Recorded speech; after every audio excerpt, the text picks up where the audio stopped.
Alrighty, hello, welcome back to another tutorial. Yeah, we're gonna do some basic stuff. Last time we talked about um, what do we talk about? Slicing and just basic like string operations, indexing and whatnot. Yeah, we're gonna jump right into it. So let's say we have a string x is equal to, I don't know, ABC. So we're gonna look at now is called the in operator. So in, to check if something is in something, you use the in operator. All right. So if I were to print a in, let's put that in quotes, not bad. A in x. Sorry about that. Ignore that background noise. It's gonna be true because a is in x, right? Now, if you were to print AB and do the exact same thing, now what would happen if you put a space in between that? It's gonna be false. As soon as you change this little order, so although AB is inside of it, it's just not in the order. It's gonna check. Okay, we found A. A next should be B. What's next? C. So it's gonna be like no, right? So it's gonna say false again. Although AB is inside of it, it's gonna check the order as well. Yeah, pretty simple stuff. Sorry about that. First time YouTuber things. Anyways, yeah, now we're gonna add another thing. So basic or method to check the length of something. So pretty simple as well. To check the length, just use length, len, and then put the variable you're checking. So in this case, it's going to be x. Put it in. X is going to be a length of 3. You might be like, oh, I thought you started at 0. Well, that's just for like indexing. To check a specific index, you could use the index. Now, in that case, you'd use square brackets. So if you wanted to do x at 0, as we learned in the previous tutorial, you could do a, right? But if you want to check the length, it's going to go 1, 2, 3. How do you check the length of anything else? So the length of this thing is going to be 3.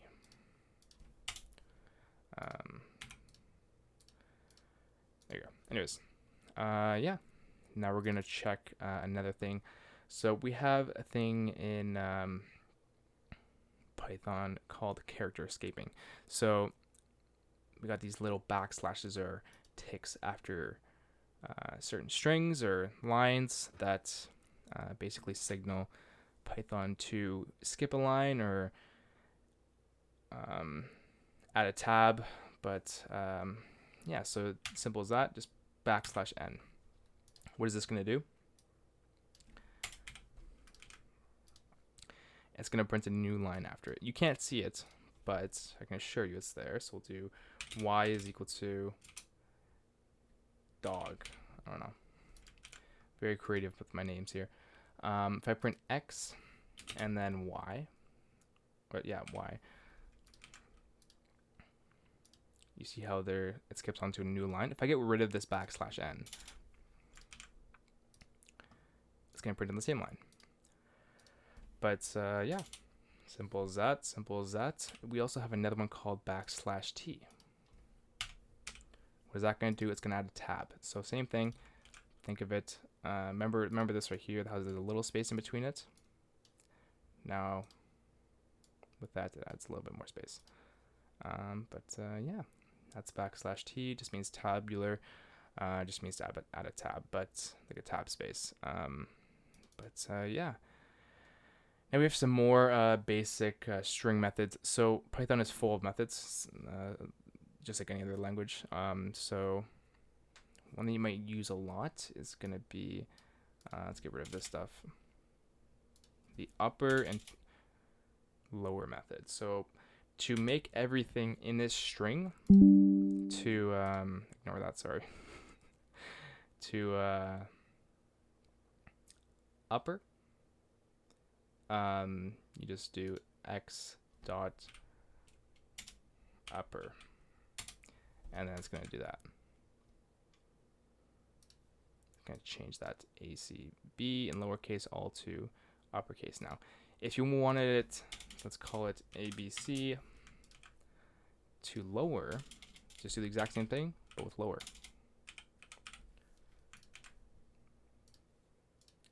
ABC. So another basic method there. Pretty simple, pretty simple. You could also just do it like this. So you want to do apple and then upper. Add a dot after it. And it's going to convert it. Pretty simple stuff. But yeah. Now we have another thing called formatting. So let's demonstrate. So there's many ways to concatenate strings. So I'll demonstrate this for you. So let's just say we have print. Yeah, let's call it. My name is. As we learned in the last one, we could just do x is equal to Jensen. So my name is plus x. What is this going to do? It's going to say my name is Jensen. Simple as that. Whoops. Move this over here. All right, guess it's just going to stay there then.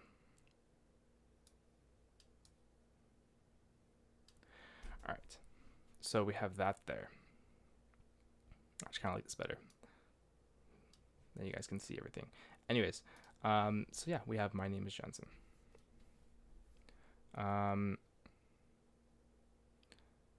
Yeah, so sorry, I just got distracted there. String formatting. So there's many ways to format strings. So this is just one way. This is called concatenation, string concatenation.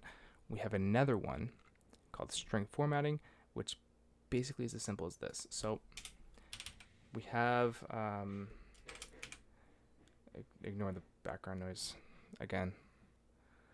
Sorry.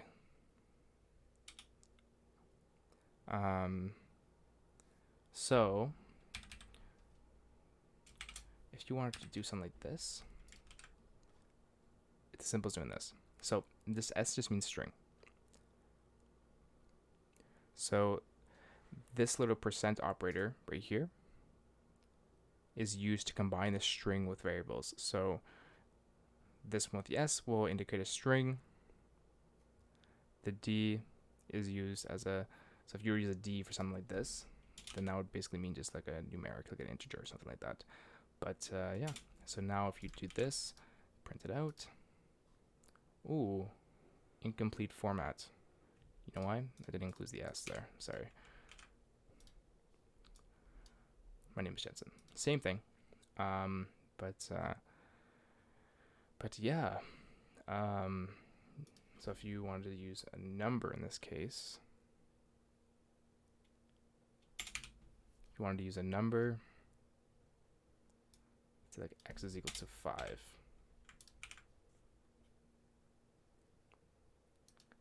Same thing. Right? Pretty simple stuff.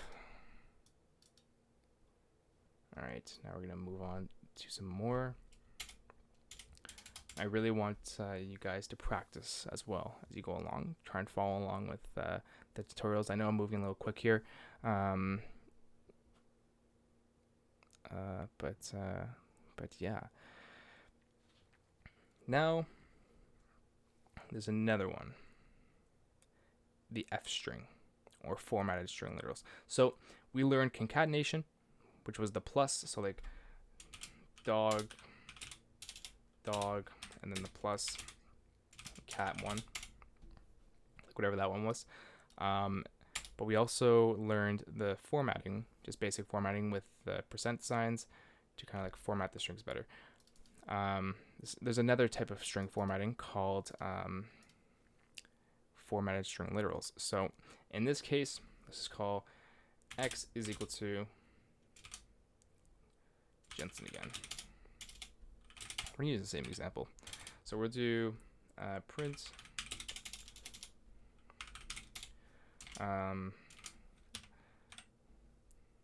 hello, my name is Jensen. All right. without this. Sorry. So in formatted string literals, what you're going to use is an F. So these are called F strings. It's prefixed with an F. So basically all you do is you place an F at the front, and now see how it does that. You put the variable in which you're looking to put in, and then print it out, and then there you go. Pretty simple again. There's many ways to kind of concatenate strings all together and format strings, but yeah, this one is by far one of my favorites. This is the one I usually use. Looks like you do multiple. Like, say you wanted one over here. Let's say, let's change this one to Y. Jeez.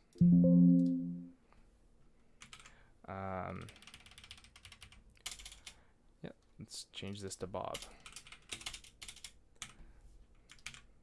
Now we're gonna put X and then Y. Symbols that they're gonna be combined, yeah. Put a little there, and then we're good. So this one's one of my favorites. Yeah, you can also do it to this. So you can do dot upper, and then change my entire name to uppercase. But yeah, pretty simple stuff, guys. That is the end of the strings tutorial. We'll be moving on to data structures next tutorial. But yeah, thanks for joining. I will see you in the next one.